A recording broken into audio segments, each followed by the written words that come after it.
ผมทำงานทุกวันไม่เว้นด้วยตัวผมเป็นนักสืบสวนช่วงเวลาต่อจากนี้ไปเข้มข้นทุกข่าวสารกับรายการเอิ้นให้ลุกปลุกให้ตื่นมั่นใจกับลูกเขยลาหาข่าวมาฝอยสู่ฟังของเรามาเร็วกันเถิดแม่เอวกลม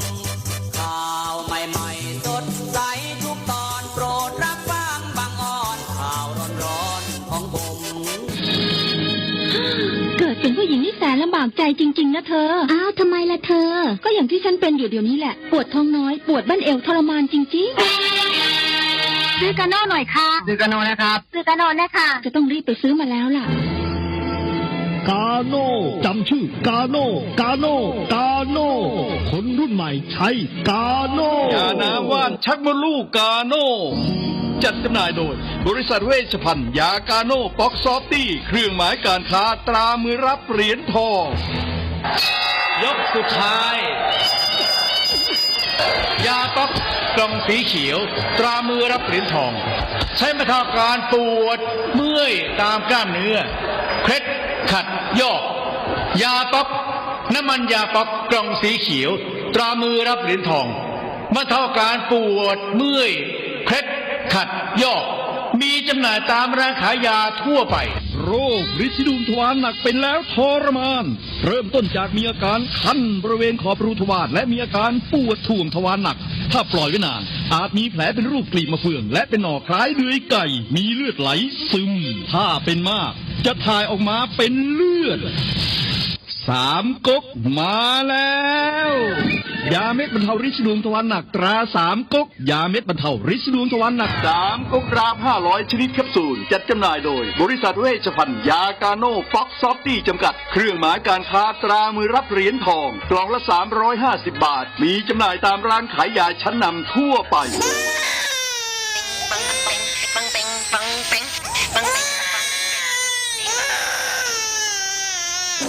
ลูกแอวลูกไห้เป็นไข่ไปหาหมอ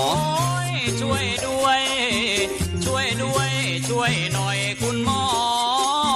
ไปคลินิกนายแพทย์จามิกรหรือว่าหมอดอดใจดีตั้งอยู่ตรงข้ามกับมินิบิ๊กซีสีเชียงใหม่ไปมาหาง่ายตรวจรักษาโรคทั่วไปเด็กผู้ใหญ่ผู้สูงอายุความดันเบาหวานตรวจน้ำตาลในเลือดโรคทางเดินอาหารทางเดินหายใจปวดกล้ามเนื้อคอกระดูกเสื่อมมีวิตามินบำรุงผิวบำรุงร่างกายบริการส่งตรวจเอ็กซเรย์คอมพิวเตอร์ตรวจคลื่นแม่เหล็กไฟฟ้าไปคลินิกนายแพทย์จามิกรตั้งอยู่ตรงข้ามกับมินิบิ๊กซีสีเชียงใหม่ตรวจดีมีมาตรฐานบริการเหมือนญาติพี่น้องเปิดบริการสู้มือต้องไปหาหมอดอดใจดีสอบถามได้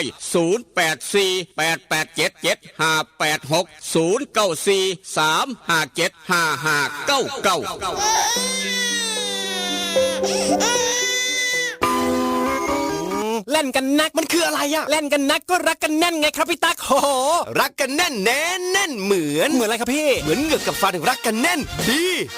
ใช่ก็ยาสีฟันสมุนไพรตราหมอจุฬาวันนี้ยิ่งมั่นใจปรับโฉมใหม่แต่รสชาติแน่นเหมือนเดิมด้วยสมุนไพร5ชนิด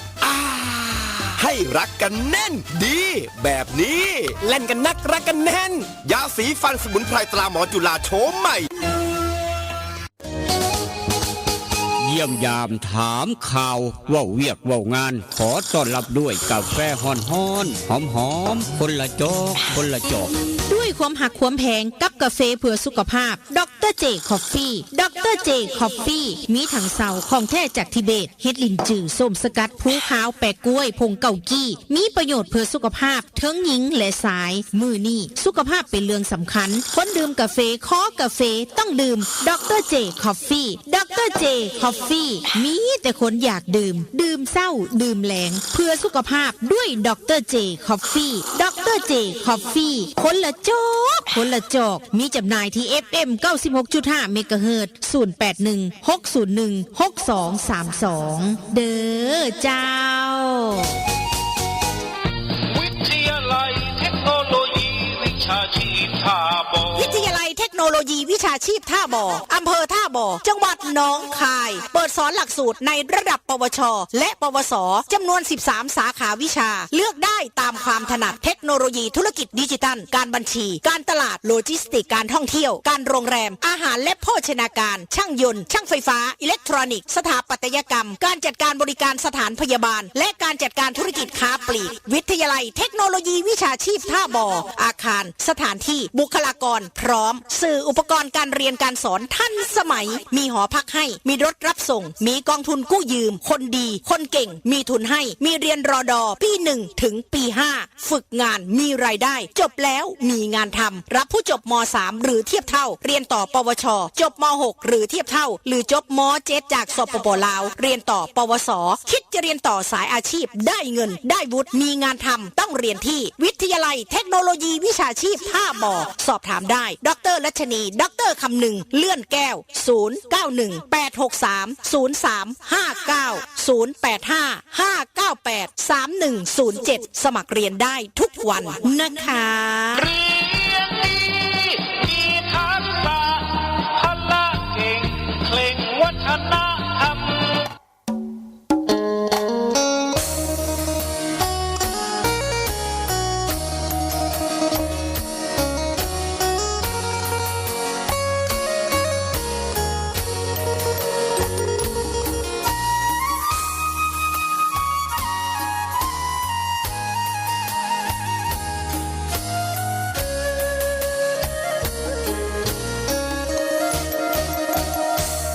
นั่ง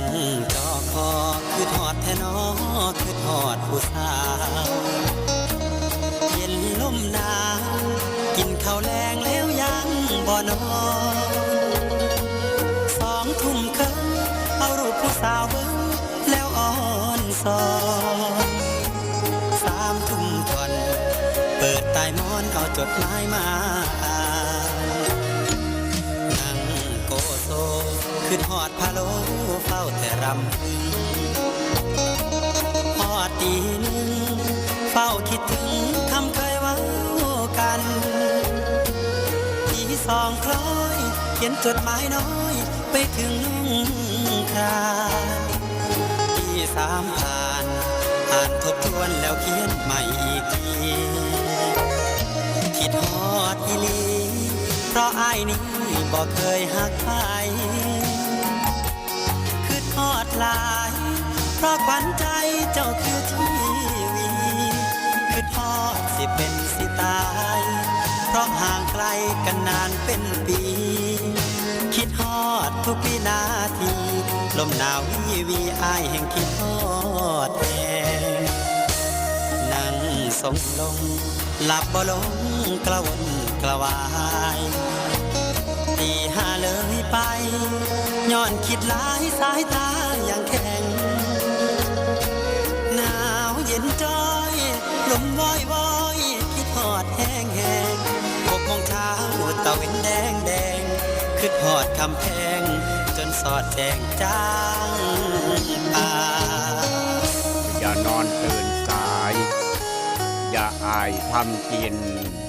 อย่ามินเงินหน่อย อย่าคอยวาสนา สุขสบายมันเสมือมันเครือเก่ากับผู้ขาลูกเคยลานามนคนทำข่าว กลับมาเว้านำผู้เจ้าดังเดิมได้เวลาซ้ำนี่ละแม่ตัวได้เสื้อกันหนาวใส่เสื้อกันฝนครับถ้าอย่ามองเสลดพังพรสวมหน้ากากอนามัยใส่แม่ล้างมือด้วยเกลียวล้างมืออย่าชะลายใจอย่ากัดตกหอบเอาข้าวเข้าทางหอนซ่อนใจเข้าบุญเข้าการเข้างานต่างๆได้ขาดทุกเทกยางปกเป๊กปกเป็กถามทองกุนมาพี่น้องลมจิตตมมาพร้อมท่ามกลางฝนตกลิ้นครับท่ามกลางอุณหภูมิ25 องศาฝนตกพร้อมอีกต่างหาก25 องศาเซลเซียสฝนตกเนี่ยมาเศร้าเดียวนี้บ่น้อยบ่หลายพี่น้องเวียงจันทน์ศรีสมัยซ้ำกันแล้วเห็นกันไปพุ่นกินปลามาพี่กินเขาฟัง96.5ฟังทาง91เมกะเฮิรตซ์สุวรรณี1991สเตชันพร้อมอีกต่างหาก2สถานีกำลังออกอากาศพร้อมกันอุณหภูมิซ้ำกันฝนตกคือกัน 66% ยามมื้อเช้าแต่ว่าเวียงจันทน์ศรีสมัยจะฝนไปเริ่มค่อยลงประมาณ10 โมงเช้าครับ10 โมงเช้าเหลืออยู่ 20% อยากซักเสื้อซักผ้าด้วยโอโมซันไซผงซักฟอกโอโมซันไซก็ได้ไปจนฮอดประมาณ4 โมงแรงครับหลังจากนั้นก็เริ่มมีฝนตกลงมาอีกประมาณบ่หน่อยบ่หลายบ่หน่อยบ่หลายครับประมาณหลายเปอร์เซ็นต์พอสมควรหลังจากนั้นประมาณ3 ทุ่ม4 ทุ่ม65%จนสอดแจ้งจังปางครับเวียงจันทร์ศรีเชียงใหม่มื้อนี้3ก้อนใหญ่ฟ้าฝนแต่ว่าช่วงประมาณบ่ายโมงหา4 โมงแรงกับว่าปันใดครับประมาณ 10% 15% ประมาณนั้นฝนตกน้อยหนึ่งถือว่าตกเบิดมือก็ว่าได้เอาละครับปีได้กระยากันตามลูกขลาดงานโตยังเป็นทางการครับมาพร้อมกับแนวดีมีประโยชน์มาพร้อมกับแนวดีมีประโยชน์กับกาโนปอกสบู่ซับตี้ยาทายพยาธิไวโซนิก3 กอกดาบ500แบบแคปซูลกินง่ายมีจำหน่ายทุกร้านขายยาทั้งเวียงจันทร์มีขายเวชภัณฑ์ยากาโนปอกสอบจีมกัดบ่ว่ากาโนบ่ว่าปอกบ่ว่าสบู่ซับตี้ยาทายพยาธิไวโซนิก3 กอกดาบ500แบบแคปซูลกินง่ายพี่น้องใส่แล้วกองเป่ากระเป๋า1 กับ 1 กองถือมาแลกเสือไปใส่มาเดี๋ยวนี้ได้เดี๋ยวนี้เสือพร้อมเรียบร้อยอยู่ทาง 96.5 บ้านหมอดซอย10ถนนริมโขงแต่ว่าถ้าพี่น้องต้องการยาสีฟันหมอจุฬากาแฟดรเจทั้งเวียงจันทร์อยู่ศูนย์ใหญ่ห้านขายยาใสสะอาดตลาดแรงหนองด้วงศูนย์ใหญ่ของยาสีฟันหมอจุฬาทั้ง2 สูตรดั้งเดิมแล้วก็สูตรเอ็กต้าครับกาแฟดรเจพร้อมอีกต่างหากแต่ว่าขันอยากได้คำจักเส้นทองจักเส้นน้อยเส้นใหญ่แหวนวงน้อยวงใหญ่มื้อนี้ขึ้นเฮือนใหม่ขึ้นบ้านใหม่เลิกดีปัญญังมื้อเนี่ยอยากเอาทองไปให้หมู่พวกเพื่อนฝูงหูจักฮักคุ้นกันย้อนขึ้นบ้านใหม่ขึ้นเฮือนใหม่มื้อนี้อย่าลืมครับหรือว่าจะแต่งดองใหม่แต่งงานใหม่เอาลูกไผ่ใหม่เอาลูกเขยใหม่พี่น้องเวียงจันทร์ไปเอาไว้ใส่คำจักเส้นน้อยเส้นใหญ่ห้านขายคำแม่กล่องแพงคำผิวตลาดเสานครหลวงว้าวแค่นี้พี่น้องหูจักดีปัญญังแต่ว่าอยากซักเสื้อซักผ้าครับอยากซักเสื้อซักผ้าฝนตกก็ซักได้ฝนตกก็ซักได้ครับย่ำมื้อคืนก็ซักดีเพิ่นว่านี่คือผงซักฟอกโอโมซันไซครับผงซักฟอกโอโมซันไซตัวจริงเสียงจริงเรื่องซักผ้าต้องโอโมซันไซครับสะอาดสดใสหอมรสกลิ่นอับซักได้ย่ำมื้อคืนครับย่ำมื้อคืนซักได้แล้วก็ฝนตกซักได้สู่กินอับย้อนบ่แดดเนี่ยนะครับปัญหาบ่แดดปัญหาบ่มีแดดจากเถื่อตั้งแต่เช้าจนค่ำซักยามมื้อคืนแม้นจะเมฆมืดครึ้มสำได้กะยาฝนตกไปได้ก็ตามซักได้โอโมซันไซครับหอมแดดสู่กินอับแม้นจะซักยามมื้อคืนอย่าลืมประโยชน์ของโอโมซันไซสะอาดสดใสหอมลดอับตัวจริงเสียงจริงต้องซักผ้าด้วยโอโมซันไซมื้อนี้มีจำหน่ายตามร้านค้าร้านขายทั่วไปร้านขายของชำทั่วไปร้านศูนย์การค้าขนาดน้อยขนาดใหญ่ทั่วไปบอกว่าพี่น้องทางฝั่งไทยพี่น้องทางนครหลวงเวียงจันทร์พ่อบ้านในบ้านซักเสื้อเทศกาล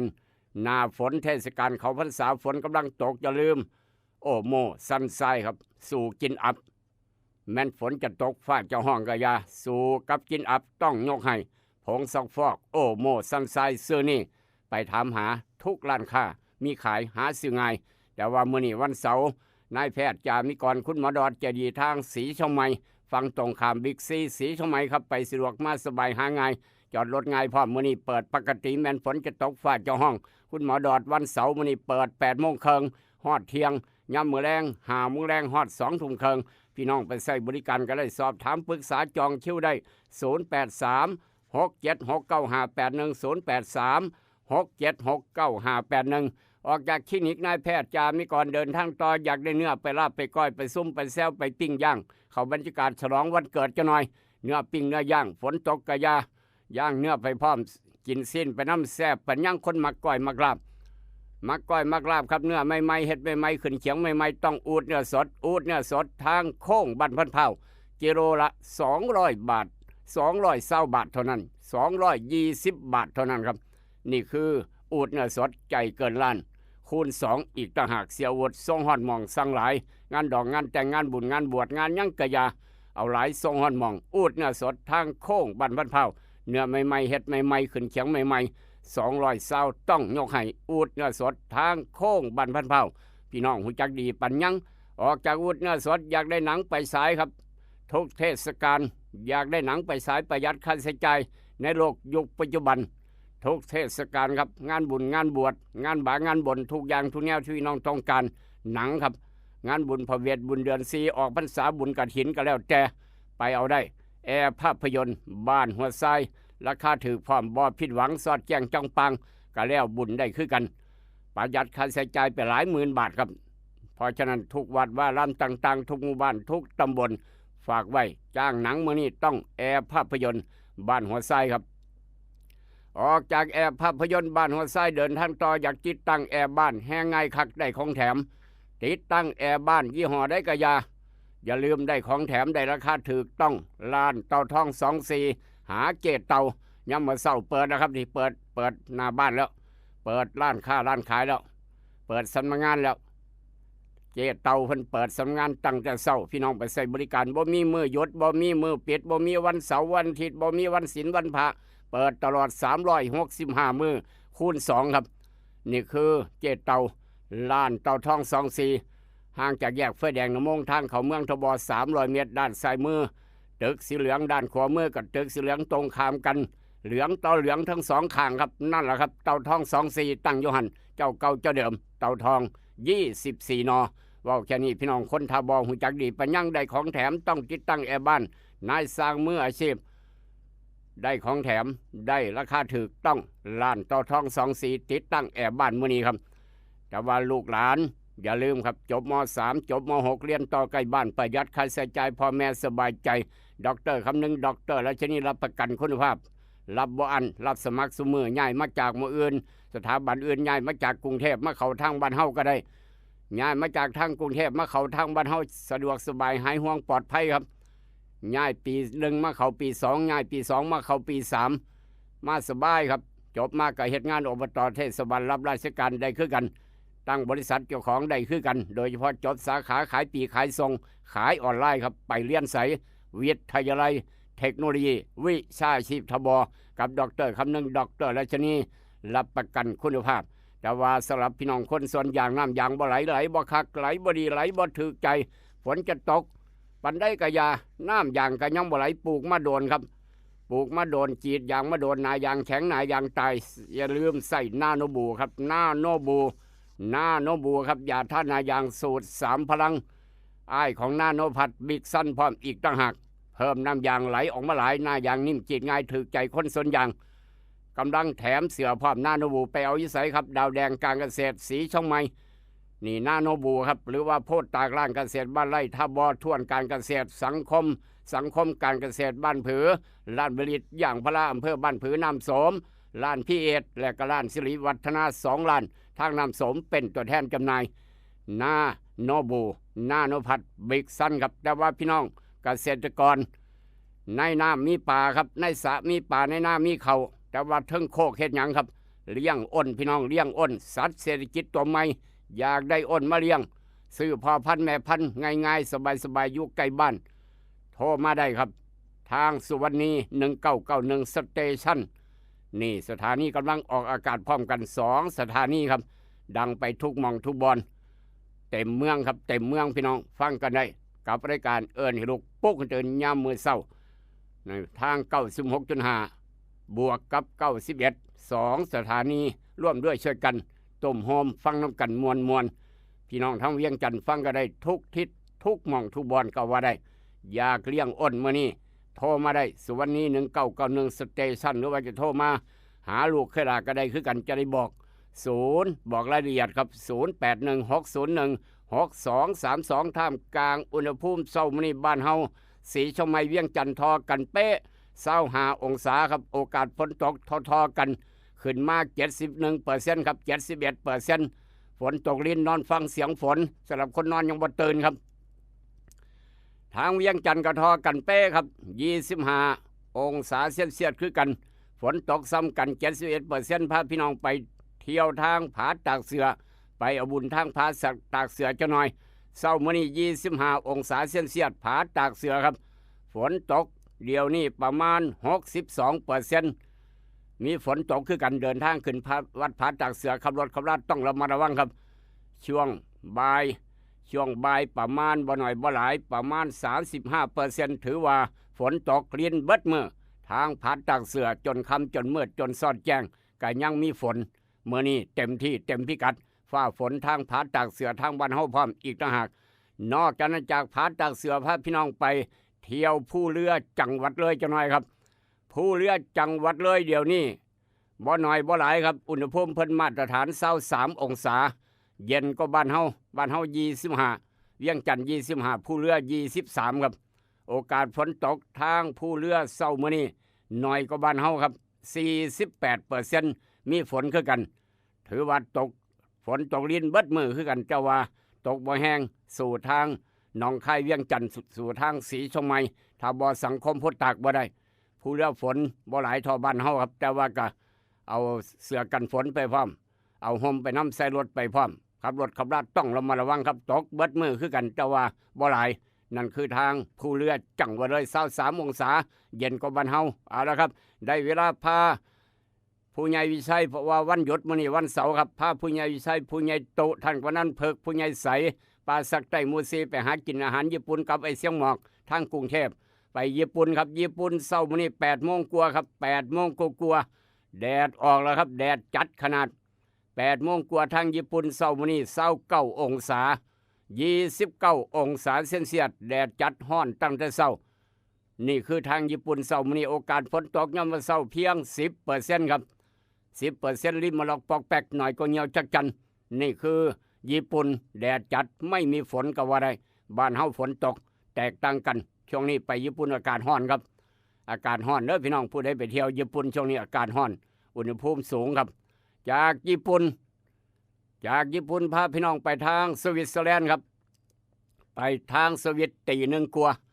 ช่วงนี้สวิตตีหนึ่งอุณหภูมิเย็นสบายมาตรฐาน21องศาเซนเซียสไม่มีฝนครับบ่มีฝนตกถือใจพอเชษฐ์กันนรงค์เจ้าของสวนปาล์มสวนใหญ่หมากปาล์มราคาดี8บาทเกือบ9บาทแล้วครับราคาหมากปาล์มเฮาโอ้สะอ่อนน้ำพี่น้องคนสวนปาล์ม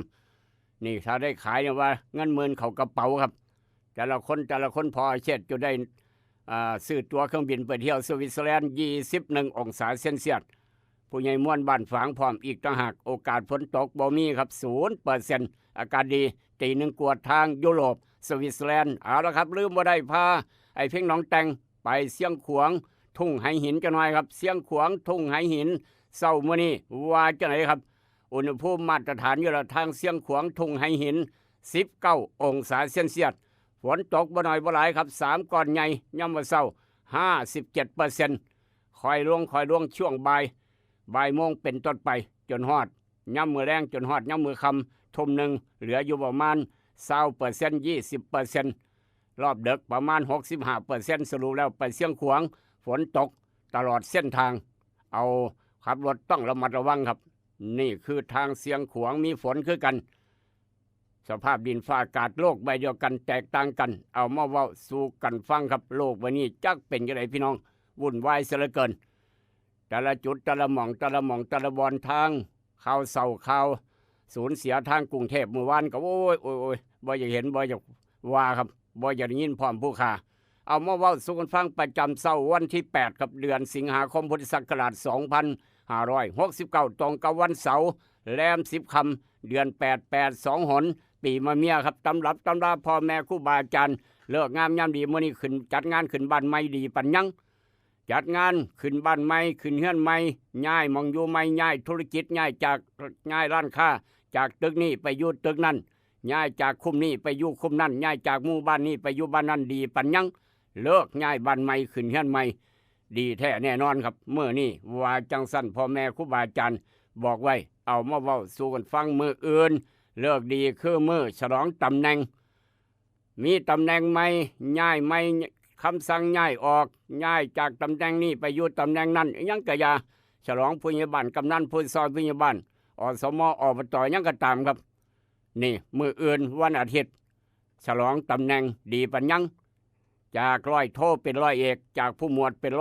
เป็นผู้กองจังเสียดีปัญญังมื้ออื่นฉลองตำแหน่งเด้อท่านผู้กองเทียนมื้ออื่นฉลองตำแหน่งอย่าลืมโทรศัพท์ไปหาหมู่พวกวันหยุดพร้อมอีกต่างหากอยากเนื้อไปลาบไปก้อยต้องอูดเนื้อสดทางโค้งบ้านพัดเผานี่คือเลือกงามยามดีตำราว่าไว้จังสั้นลูกขลาบอกต่อก็ลองพิจารณาเบิง ไม่เชื่ออย่าลบหลู่แล้วว่าเจ้าเลือกสะดวกก็แล้วแต่ตามอัธยาศัยครับบ่ว่ากันแต่ว่าหลานชายหลานสาวท่ามกลางฝนตกหลานชายคลอดมาเมื่อคืนหลานสาวคลอดมาเมื่อคืนคลอดอยู่โรงพยาบาลตั้งแต่6:01 น.เพิ่มประชากรในกับประเทศเพิ่มประชากรในกับครอบครัวนี่ครับห้องแหวมาตั้งแต่6 ทุ่มพ่อกับแม่ดีใจปัญญังขอได้หลานชายแล้วเด้อเพิ่นว่าขอได้หลานสาวคือเจ้าแล้วเด้อพ่อเหงาเพิ่นว่าประมาณนั้นคนดีใจได้ลูกได้หลานครับเอาขอแสดงความดีใจน้ำอีกรอบหนึ่งก็แล้วกันแต่ว่าดวงวาสนาฝนตกอาจารย์พิญโยติดฝนครับอาจารย์พิญโยติดฝนมาแล้วบอกอาจารย์พิญโยเปียกมอนยอดอาจารย์พิญโยเขาก็ได้เอาละครับมาแล้วอาจารย์พิญโยขออนุญาตเอากระดานดำขึ้นมาดินสอหินขึ้นมานั่งเขียนบวกลบคูณหารนั่งสมาธิน้อยหนึ่งได้ออกมาว่าจังสิเด้อเป็นใหญ่เด้ออาจารย์พิญโยป้อนมาครับป้อนมาแล้วครับว่าจังไหนดวงวาสนาของหลานชายบักคำน้อยครับใหญ่ขึ้นมาคนในหลานชายบันทึกความทรงจำไว้ให้ลูกให้หลานเจ้าหน่อยบอกว่าฟังอยู่ทางสุวรรณี1991 91เมกะเฮิรตซ์ 96.5กับรายการนี่ลูกปุ๊กให้เตือนครับดวงวาสนาบักคำน้อยสำหรับคนได้หลานชายครับใหญ่ขึ้นมาถือว่าเกิดวันเสาร์มื้อนี้เกิดวันเสาร์ตั้งแต่6:01 น.ใหญ่ขึ้นมาเป็นคนรูปรอหน้าตาดีมีความเฉลียวฉลาดมีสติปัญญาดีคิดอ่านว่องไวตรงไปตรงมาครับบ่ก้มหัวให้ผู้ใดเว้าจากินจะคนมีลางสังหรณ์ความจำดีคาดการณ์แม่นยำรอบคอบมีความรู้ดีมักต่อสู้กล้าหาญตั้งแต่น้อยจะเลี้ยงยากจังน้อยมักจากทินที่อยู่ใหญ่ขึ้นมาจะบริบูรณ์ด้วยทรัพย์สินย้ายไปอยู่หมู่หันย้ายไปอยู่หมู่นี้บ่แน่นอนครับฐานะการเงินดียิ่งนักแลนั่นคือดวงวาสนาของหลานชายครับคำ3-4คำสุดท้ายฐานะการเงินดีบ่ทุกข์บ่ยากบ่อึดบ่อยากยิ่งนักแลบ่สอนนำนี่คือดวงวาสนาของหลานชายครับย้ายไปทำมาค้าขายเพิ่นว่าย้ายจากหมู่นี้ไปอยู่หมู่หันถ้าเป็นข้าราชการก็ย้ายจากอำเภอนี้ไปอยู่จังหวัดนั้นประมาณนั้นนี่คือดวงของหลานชายบักขน้อยสำหรับพี่น้องบ้านเฮาเจ้าคอยได้หลานสาวครับใหญ่ขึ้นมาเว้าเป็นจังน้อยเสียงใจเจ้าออดซอกเจงขนาดคุณตาจ๋าคุณยายจ๋าคุณป๋าขาคุณพ่อขาคุณแม่ขานี่ห้วยคุณปู่ขาคุณย่าขานี่ได้เบิดอยากได้หยังเอาให้ออดซอกเจงย้อนหลานสาวถอนผมงอกให้พร้อมหาน้ำตักน้ำไม่กินพร้อมรีดเสื้อรีดพายพร้อมสนิทกันใหญ่ขึ้นมาหลานสาวครับเป็นจังสั้นเอาใจยายเอาใจพ่อตู้เม็ดตู้เก่งเอาใจพ่อแม่ใจพ่อใจแม่เก่งพร้อมอีกหักใหญ่ขึ้นมาเป็นคนหน้าตาสวยหน้าตาดีต้องเพิ่งพระเจ้าของจิตใจเข้มแข็งกล้าหาญกล้าคิดกล้าเฮ็ดกล้าทำมักเรียนหนังสือเป็นคนเรียนดีครับมีจิตใจหนักแน่นมีคุณธรรมจริงจังจริงใจมีเหตุมีผลละเอียดละออมัธยัสถ์มีความรับผิดชอบสูงมีการศึกษาดีจะมีสื่อมีเสียงเป็นครูบาอาจารย์คนดีปัญญังเป็นครูบาอาจารย์สอนหนังสือครับมักอยู่เบื้องหลังเจ็บเนื้อเจ็บตัวยิ่งนักแลส่งลูกศิษย์ลูกหาไปประกวดนั่นประกวดนี่บ่ต้องสู้ครูบาอาจารย์ดอกครูขออยู่เบื้องหลังอย่างสี่นะพี่น้อง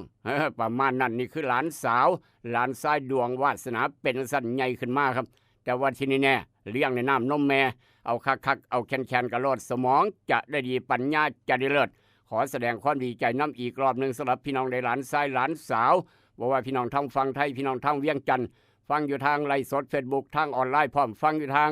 91เมกะเฮิรตซ์ 96.5 พร้อม2สถานีตุ่มโฮมกำลังออกอากาศพร้อมกันครับ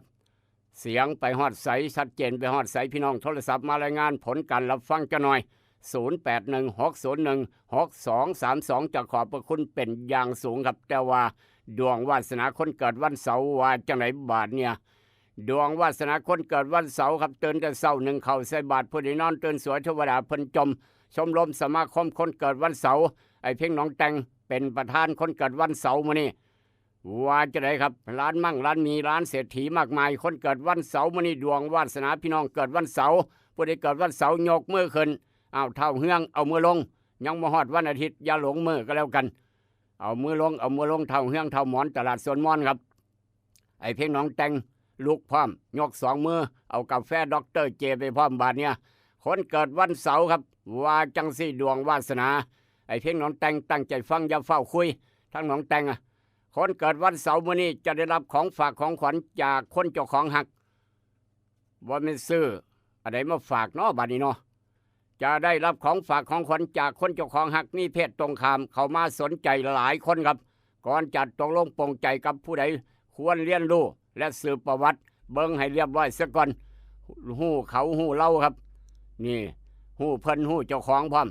จะได้บ่มีปัญหาภายหลังเพื่อนฝูงแนะนำงานใหม่ๆเข้ามาให้เฮ็ดควรระมัดระวังเรื่องการคบหมู่คบเพื่อนเพราะอาจถูกหลอกลวงหูจักกันตัวกันหมู่เดียวกันตัวหมู่เดียวกันเฮ็ดให้เกิดความเสียหายได้การบ่ยับยั้งชั่งใจหรือว่าเอาแต่อารมณ์เจ้าของยามโกรธอย่าด่ายามด่าอย่าโกรธหรือว่าโทษะหลายเถื่อเฮ็ดให้มีปัญหากับเพื่อนร่วมงานได้ง่ายๆเพราะฉะนั้นต้องใจเย็นเอาน้ำก้อนรูปหน้าเอิกไว้ก็แล้วกันไอ้เพลงน้องแต่งสำหรับพี่น้องที่เกิดวันเสาร์อาจารย์พิญโยบอกไว้ลูกเคยล่าบอกต่อครับเสื้อบ่เสื้อเป็นอีกเรื่องหนึ่งด้วยความปรารถนาดีกับยาสีฟันหมอจุฬากาแฟดรเจเวชภัณฑ์ยากาโนปอกซอบจี้จำกัดกาโนปอกสบู่ซอบจี้ยาทายพยาธิไวซุนิก3กกดาบ500แบบแคปซูลกินไงกินแล้วกับเป่ากองเป่ายาทิมเอามาแลกเสือเป็นไส้3กกแบบลูกก่อนครับ3กกแบบลูกก่อนมีรูปเทพเจ้ากวนวูอยู่ทั้งกับทั้งกองอันนั้น3กองแลกเสือเดียงโตถือมาเดี๋ยวนี้ได้เดี๋ยวนี้มาตอนไหน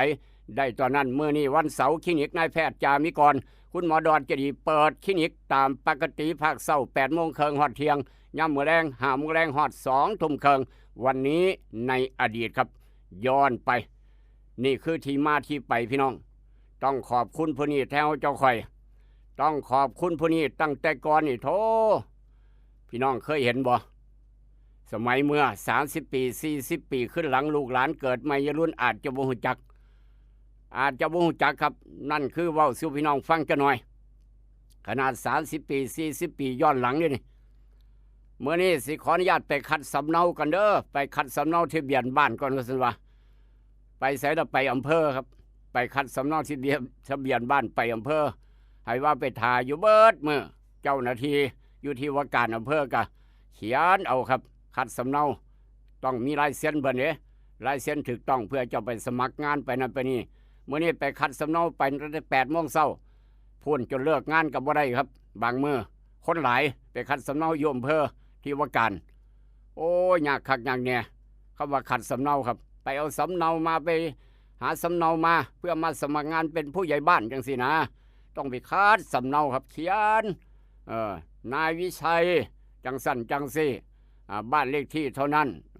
อยู่หมู่บ้านใดตำบลใดอำเภอใดจังหวัดใดครับ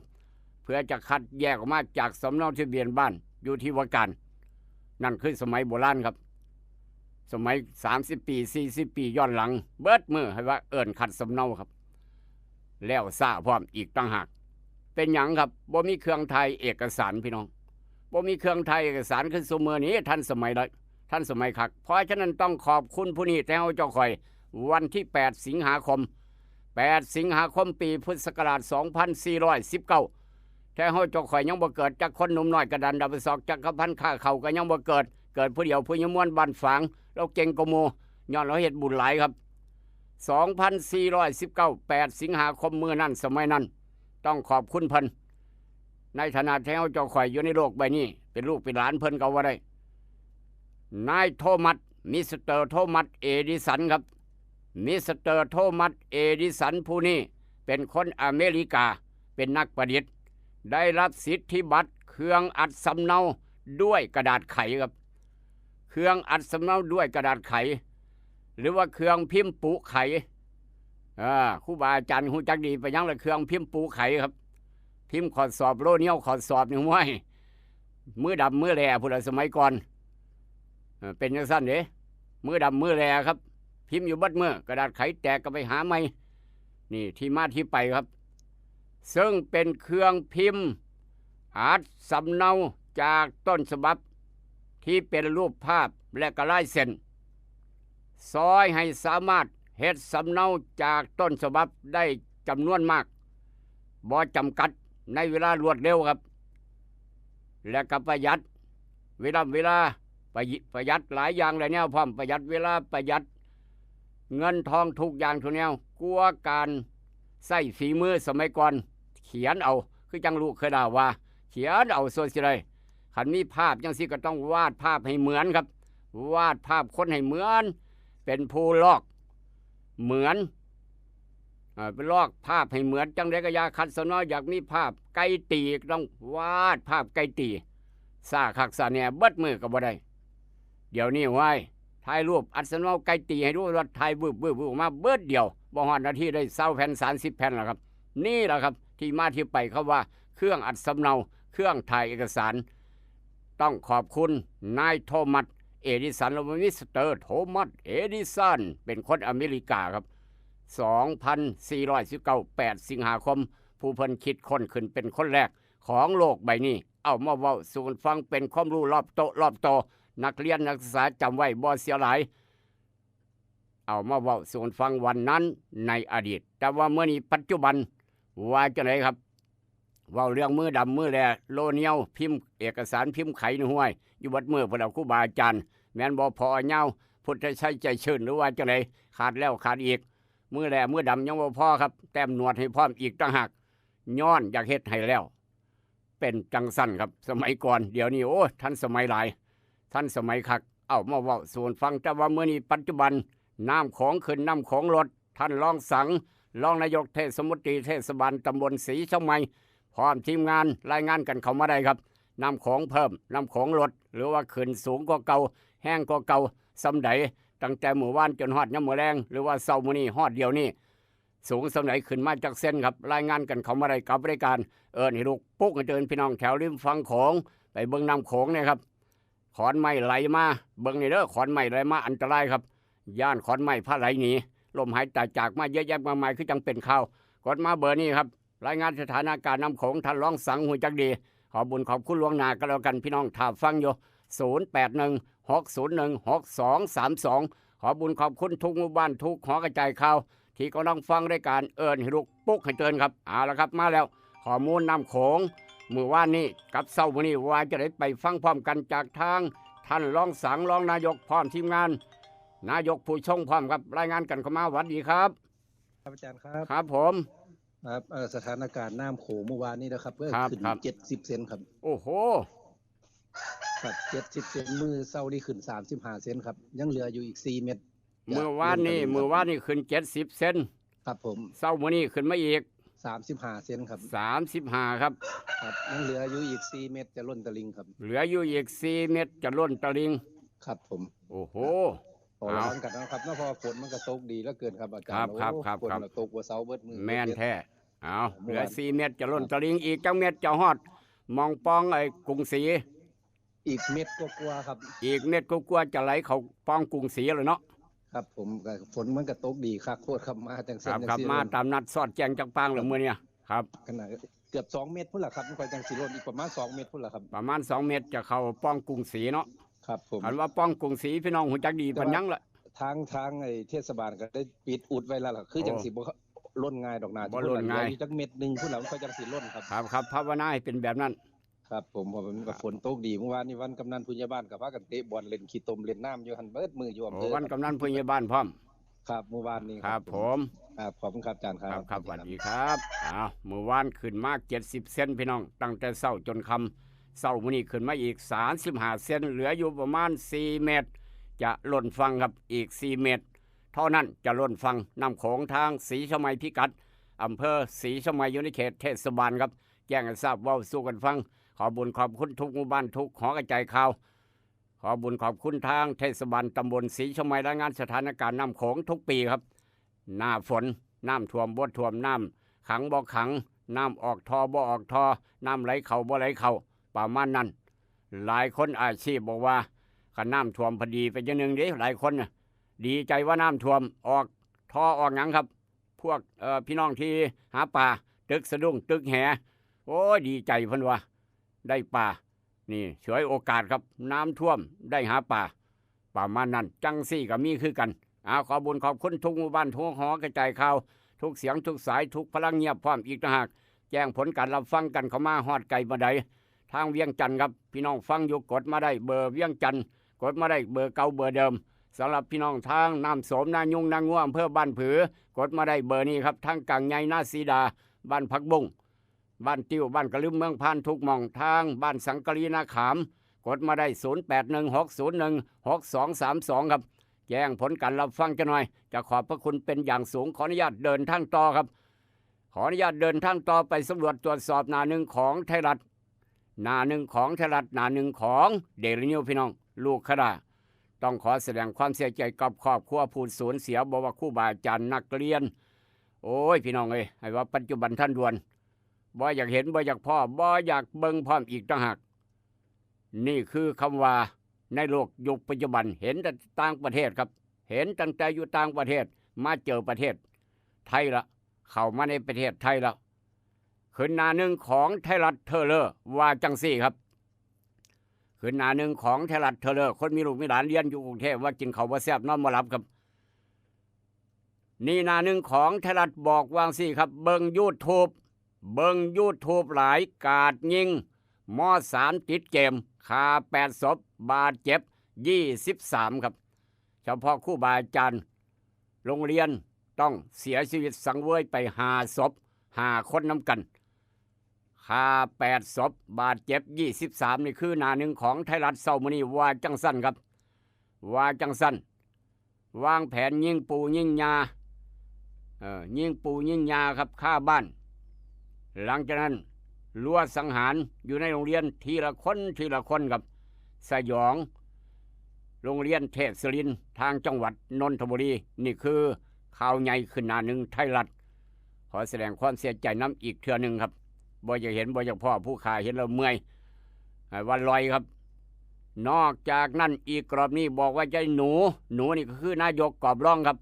หนูคือนายกหนูจวกยับโลมมั่วปันเฟกนิวข่าวปลอมประมาณนั้นเอารถเจ๋งเหตุการณ์เมื่อวานเกิดอยู่ทางกรุงเทพจังหวัดนนท์โรงเรียนเทพศิรินทร์ครับเกิดนักเรียนยิงครูบาอาจารย์ยิงนักเรียนหมู่เดียวกันบานี่ทางจังหวัดกาญจนบุรีครับกาญจนบุรีเวลาใกล้เคียงกันรถเจ๋งเมาเหล้าเมายาครับเมากัญชาพี่น้อง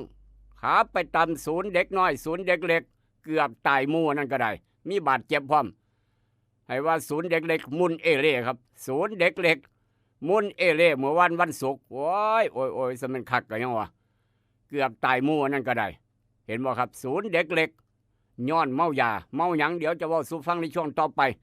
นอกจากนั้นเต้ดากอนไฟครับหินทวงน้ำฆ่าเจ้าของตายนี่ก็ล่างสุดของไทยรัฐว่าจังสันเอาละครับจากไทยรัฐหน้าหนึ่งไปดวนไทยรัฐเข้ามาพี่น้องว่าจังไหน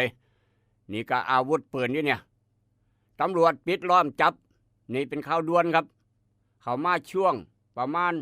3 ทุ่มกว่าเกือบ4 ทุ่มเมื่อคืนนี้ตำรวจปิดล้อมจับหนุ่มวัย34 ปีครับมีอาวุธปืนขังเจ้าของอยู่ในบ้านย่านเกิดเหตุอันตรายครับย่านไปฆ่าผู้อื่นอีกมีปืนพร้อมแล้วก็ขังเจ้าของอยู่ในบ้านพร้อมย่านไปฆ่าคนอื่นย่านฆ่าเจ้าของตายตำรวจปิดล้อมป้าดโธ่ไอ้ว่าหลายคักหลายแนวพี่น้องเอ้ยเอาเป็นข่าวครับบ้านเฮานี่มีแปลกๆเนี่ยบ่เคยพ่อกับพ่อบาดเนี่ยนอกจากนั้นนี่คุณงามความดีครับศาลอาญามอบรางวัลโครงการประกวดหนังสั้นโรงเรียนอยุธยาวิทยาลัยขั้วรางวัลชนะเลิศขอแสดงความดีใจกับพี่น้องทางอยุธยาครับนอกจากนั้นเอื้อยพี่สาวคู่พงครับเอื้อยคู่พงเว้าหน้าที่หู้ข่าวน้องถูกยิงอยู่ในโรงเรียนเทพศิรินทร์สะเทือนใจหลาน3 คนยังบ่ฮู้ว่าพอเสียชีวิตคู่พงหนึ่งในถือว่าสังเวยในเหตุการณ์เท่านี้ครับพอเสียชีวิตมีลูกสาวอยู่มีลูก3 คนครับอันนี้ก็ผู้เป็นเอื้อยหลาน3 คนยังบ่ฮู้ว่าพ่อเจ้าของตายป่านนี้ฮู้แล้วครับนี่คือข่าวด่วนกันเข้ามาจากไทยรัฐนอกจากนั้นยังอีกหลายกรอบหลายข่าวครับอีกหลายกรอบหลายข่าวบอกว่ารถเก๋งมาแล้วรถเก๋งแล่นต่ำศูนย์เด็กเล็กเด็กน้อยบาดเจ็บ20 รายครับตรวจเงี่ยวคนขับคนโดยสารเจอสีม่วงทั้งคู่โอ้อีพอเจ้าก็ได้เนาะโอ้ยบ่อยากเห็นบ่อยากพ่อนี่ก็เกือบอีกครับ20 คนหลานน้อยอนุบาลเด็กเล็กต้องบาดเจ็บนำส่งโรงพยาบาลครับแลนต่ำศูนย์เด็กเล็กมุนเอเล่พี่น้องเอ้ยที่หลับที่นอนเสื้อผ้ากระเป๋านักเรียนไอ้ว่าไส้ยายังครับดีบาดเจ็บ20 คนโอ้ยนี่คือประเทศไทยมือว่านนี่ครับเป็นข่าว จากเหตุการณ์นั้นจากในประเทศไทยย้ำเมื่อเช้ามื้อนี้ต้องพยายามทำจังหน่อยต่างประเทศว่าจะไหนครับมาแล้วครับต่างประเทศทำว่าจะไหนไปฟังพร้อมกันครับแต่ว่าก่อนจะไปฟังทำพายุฝุ่นถล่มฟีนิกซ์ประมาณ15 ชั่วโมงครับหนักสุดในรอบหลายปี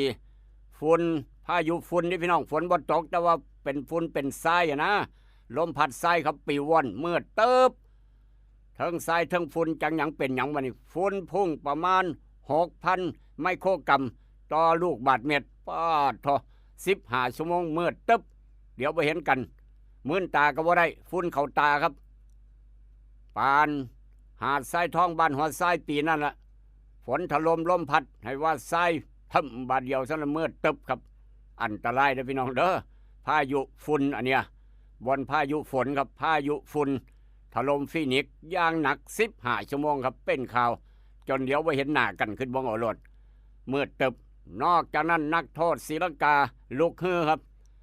นักโทษศรีลังกาลุกฮือก่อจราจรในหลายเรือนจำตาย3 ศพบาดเจ็บ23ขนาดในเรือนจำก็ยังก่อจราจรคาดว่าเอี่ยวแจ้งค่ายานี่คือทางต่างประเทศทางศรีลังกาครับเป็นข่าวโอ้บ้านอื่นก็วุ่นวายปวดประสาทคือกันสเปนประกาศตรวจเข้มผู้เดินทางทางอากาศสเปนประกาศตรวจเข้มคนเดินทางทางอากาศทางเครื่องบินทะเลจากอิตาลีตอบโต้มาตรการของอิตาลีที่ระงับโอ้โหครับเซ็งเจนสเปนเป็นข่าวอันนี้ก็ได้โอ้ต่างประเทศกันนักนอกจากนั้นครับไต้ฝุ่นดอนฟินเคลื่อนตัวเข้าใกล้ญี่ปุ่นตอนใต้ปิดสนามบินโอกินาวาอพยพพี่น้องประชาชนบาดเจ็บ3 รายครับไต้ฝุ่นดอนฟินครับเคลื่อนตัวเข้าใกล้ญี่ปุ่นตอนใต้ทางใต้ของประเทศญี่ปุ่นว่าจังสันด่วนกันเข้ามานอกจากนั้นซาอุตุรกีปากีสถานลงนามสนธิสัญญากลาโหมร่วมย่ำโจมตีชาติเดียวเท่ากับโจมตีทั้ง3 ประเทศนี่คือข่าวด่วนจากต่างประเทศมาเลเซียแอร์ไลน์ครับสั่งตรวจสารเสพติดนักบิน 1,260 คนหลังนักบินถูกจับขนยาอีทางประเทศอินโดครับเป็นข่าวทุกรูปแบบนี่คือต่างประเทศเสาร์นี้วันเสาร์เอามาว่าสุนฟังจากไทยรัฐเอาละครับจากไทยรัฐยกง่ายๆไปทางเดลินิวจะหน่อยเดลินิวบอกว่าจะนี่แน่เดลินิวเอาข่าวนี้มาเล่นข่าวใหญ่ครับหัวใจล้มเหลวขาฮันลุนโซโลนิติเวชยันยังบ่ทิมปมสารพิษไหลตายนี่คือเกี่ยวกับนักทายลูกหลานบ้านเฮาครับล้มหายตายจากอยู่ทางต่างประเทศเป็นข่าวใหญ่ขึ้นหน้าหนึ่งของเดลินิวเอาข่าวนี้มาเล่นครับนอกจากนั้นขีดเส้น30 มื้อนายกสั่งสอบข้อมูลหลุดได้จังไดข้อมูลแต่ละคนเจ้าคือรักษาบ่ดีลงทุนหลาย10 ล้านหลาย100 ล้านก็ยังรักษาบ่ดีข้อมูลก็ยังหลุดอีกต่างหากเจตนาหรือว่าตั้งใจหรือว่าหลุดได้บ่หรือจังไดเอาติดตามหนังเรื่องนี้ต่อไปครับว่าข้อมูลหลุดครับนอกจากนั้นเอกนิติส่งต่ออายุไทยซอยไทยพัฒน์2เป็นข่าวหน้าหนึ่งของเดลินิวครับนอกจากนั้นแสเสือเด็กฆ่าเจ้าหน้าที่ห้วยขาแข้งนี่คือฉบับเช้ามื้อนี้วันที่8 สิงหาของเดลินิวครับอันใดดีมีประโยชน์นำไปคิดนำไปใส่พี่น้องอันใดดีมีประโยชน์นำไปคิดนำไปใส่อันใดบ่ดีหลายผู้คนเอาไปทิ่มลงแม่น้ำโขงเอาความขมขื่นไปทิ้งแม่โขงไม่ต้องคิดมากลากผมเน่าลูกเคยบอกเดี๋ยวกลับมาพ่อกันกับอาหารสมองยามมื้อเช้ายกต่อไปยกที่2กับกาโน่ครับคิดทองให้ได้ทองคิดเงินให้ได้เงินคุณกำลังรับฟังอาหารสมองยามเช้ายิ้มฝังโขงกับรายการให้ลุกปลุกให้ตื่นให้ลุกปลุกให้ตื่นอยู่นะครับอยู่นะคะรวยขอให้รวยขอให้รวยขอให้รวยเกิดเป็นผู้หญิงนี่แสนลำบากใจจริงๆนะเธออ้าวทำไมล่ะเธอก็อย่างที่ฉันเป็นอยู่เดี๋ยวนี้แหละปวดท้องน้อยปวดบั้นเอวทรมานจริงๆซื้อกาโน่หน่อยค่ะซื้อกาโน่นะครับซื้อกาโน่นะคะจะต้องรีบไปซื้อมาแล้วล่ะ กาโน่จำชื่อกาโน่กาโน่กาโน่คนรุ่นใหม่ใช้กาโน่ยาน้ำว่านชักมดลูกกาโน่จัดจำหน่ายโดยบริษัทเวชภัณฑ์ยากาโน่ป๊อกซอฟตี้เครื่องหมายการค้าตรามือรับเหรียญทองยกสุดท้ายยาป๊อกกล่องสีเขียวตรามือรับเหรียญทองใช้บรรเทาการปวดเมื่อยตามกล้ามเนื้อเคล็ดขัดยอกยาป๊อกน้ำมันยาป๊อกกล่องสีเขียวตรามือรับเหรียญทองบรรเทาการปวดเมื่อยเคล็ดขัดยอกมีจำหน่ายตามร้านขายยาทั่วไปโรคฤทธิ์สีดวงทวารหนักเป็นแล้วทรมานเริ่มต้นจากมีอาการคันบริเวณขอบรูทวารและมีอาการปวดท่วงทวารหนักถ้าปล่อยไว้นานอาจมีแผลเป็นรูปกลีบมะเฟืองและเป็นหนอกคล้ายเดือยไก่มีเลือดไหลซึมถ้าเป็นมากจะถ่ายออกมาเป็นเลือดสามก๊กมาแล้วยาเม็ดบรรเทาฤทธิ์ดวงทวารหนักตราสามก๊กยาเม็ดบรรเทาฤทธิ์ดวงทวารหนัก3ก๊กกราฟ500ชนิดแคปซูลจัดจำหน่ายโดยบริษัทเวชภัณฑ์ยากาโน่ฟ็อกซอฟตี้จำกัดเครื่องหมายการค้าตรามือรับเหรียญทองกล่องละ350 บาทมีจำหน่ายตามร้านขายยาชั้นนำทั่วไปราคายาเริ่มดีขึ้นแล้วสูตรใหม่ล่าสุดนาโนบลูเพื่อชาวสวนยางบ้านเรานาโนบลูเป็นพี่ชายแท้ๆของนาโนพลัสนาโนบลูเหมาะสำหรับยางอายุ 12-30 ปีนาโนบลูดีทำให้หน้ายางดีหน้ายางไม่ตายนึ่งนาโนบลูเยอะได้น้ำยางเยอะน้ำยางน้ำหนักดีนาโนบลูมากสูตรเข้มข้นทาต้นยางได้มากเคยใช้นาโนพลัสมาแล้วต้องลองนาโนบลูนาโนบลูหาซื้อได้ที่ร้านวิลิตยางพาราอำเภอบ้านผือจังหวัดอุดรธานีร้านสิทธิชัยการเกษตรอำเภอบ้านแพงจังหวัดนครพนมร้านพารุ่งเรืองการเกษตรอำเภอบ้านม่วงจังหวัดสกลนครสาขาอำเภอเซกาสาขาอำเภอบ้านดุงและร้านค้าเคมีเกษตรชั้นนำใกล้บ้านท่านนาโนบลูใช้แล้วดีใช้แล้วรวยตัวตึงของแท้หอมแดดโอโมโอโมสันชายชายชายชายชายชายซักเมื่อไรก็หอมแดดแดดแดดแดดแดดสะอาดพร้อมสู้กลิ่นอับซักกลางคืนก็เข้านอนตาหลับซักสู้กลิ่นอับหอมแดดแบบสันชายหอมแดดโอโมโอโมสันชายหอมแดดโอโมโอโมสันชายซักสู้กลิ่นอับหอมแดดแบบสันชายชายชายชายชายใหม่โอโมสันชายหอมแดดสู้กลิ่นอับแม้ซักกลางคืนจำกันบ่ได้กาเจ้าเก่าเจ้าเดิมร้านเต่าทอง24 นอจำหน่ายเครื่องดื่มเมืองทบอจากวันนั้นมาเป็นวันนี้สบายสบายร้านเต่าทอง24ร้านเต่าทอง24ศูนย์บริการแอร์บ้านทุกยี่ห้อทุกขนาดพร้อมติดตั้งราคาถูกเลือกได้แอร์เก่าแลกแอร์ใหม่ได้ราคาดีเต่าทอง24เจ้าเก่ายังบริการน้ำยาแอร์น้ำยาล้างแอร์อุปกรณ์ไฟฟ้าอุปกรณ์ประปามีครบจบทีเดียวเต่าทอง24อยู่ตึกสีเหลืองซ้ายและขวามือคือเต่าทอง24ทางเข้าเมืองทบอห่างแยกไฟแดงน้ำมง300 เมตรเท่านั้นหรือว่าติดต่อเจ๊เต่า097 363 9399 097 363 9399 088 373 6899 088 373 6899โดยเจ๊เต่า24 นอเจ้าเก่าเจ้าเดิมขายเครื่องดื่มพร้อมเต็มที่เต็มใจอยากติดตั้งแอร์บ้านมื้อนี้ได้ของแถมต้องไปร้านเต่าทอง24โดยเจ๊เต่าเมืองทบอเปิดบริการทุกวัน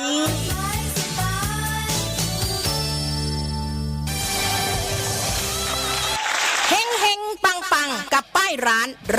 ป้ายไฟวินเทจร้านป้ายไฟวินเทจเพราะป้ายคือภาพลักษณ์แรกของธุรกิจร้านป้ายไฟวินเทจร้านป้ายไฟวินเทจพร้อมให้บริการป้ายทุกชนิดด้วยวัสดุคุณภาพงานผลิตมาตรฐานและทีมช่างมืออาชีพตั้งแต่งานออกแบบผลิตจัดส่งจนถึงติดตั้งครบวงจรทั่วประเทศกับร้านป้ายไฟวินเทจร้านป้ายไฟวินเทจไม่ว่าคุณจะเปิดร้านใหม่รีโนเวทร้านหรือขยายสาขาเราพร้อมดูแลทุกขั้นตอนร้านป้ายไฟวินเทจร้านป้าย ป้ายไฟวินเทจสอบถามและขอใบเสนอราคาได้ที่ 0988522188 ร้านป้ายไฟวินเทจผู้เชี่ยวชาญด้านงานป้ายที่ธุรกิจทั่วประเทศไว้วางใจร้านป้ายไฟวินเทจร้านป้ายไฟวินเทจโอเคนะ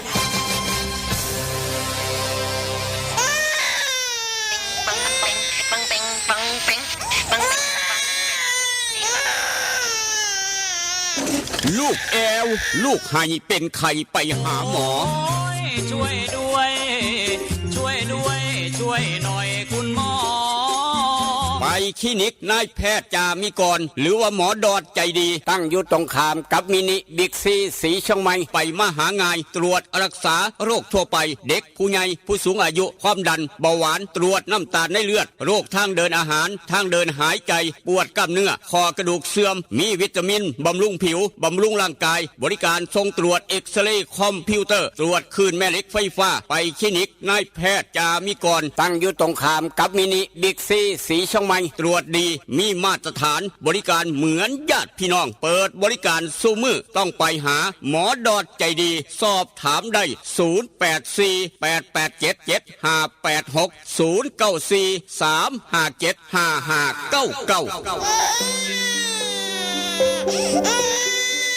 นั่นแหละครับลูกหลานใครให้แอลเป็นวัดเป็นไอเป็นไข้เป็นน้ำวันนี้วันเสาร์คุณหมอดอดเปิดตั้งแต่8 โมงครึ่งเปิดคลินิกฮอดเที่ยงทาพี่น้องครับย่ำมื้อแรง5 โมงแรงฮอด2 ทุ่มครึ่งเจ็บไข้เจ็บป่วยเป็นหวัดเป็นไอหลานน้อยไข้พ่อแม่เป็นไข้ความดันขึ้นเบาหวานขึ้นหลวงพี่หลวงพ่อเจ็บไข้เจ็บป่วยไปใส่บริการก็ได้โดยเฉพาะหลวงพี่หลวงพ่อท่านพระครูทุกวัดครับ8 คำ 15 คำรักษาฟรียกเว้น2 โรคความดันกับเบาหวานปรึกษาได้สอบถามได้จองคิวตรวจรักษาได้จากคลินิกนายแพทย์จามิกรฟังตรงข้ามบิ๊กซีสีเชียงใหม่ครับไปสะดวกมาสบายจอดรถง่าย0836769581 ฝนตกย่ำเมื่อคืนฝนตกจนฮอดเดียวนี้ครับเสื้อผ้าอยากซักเพราะฉะนั้นสู่กินอัพด้วย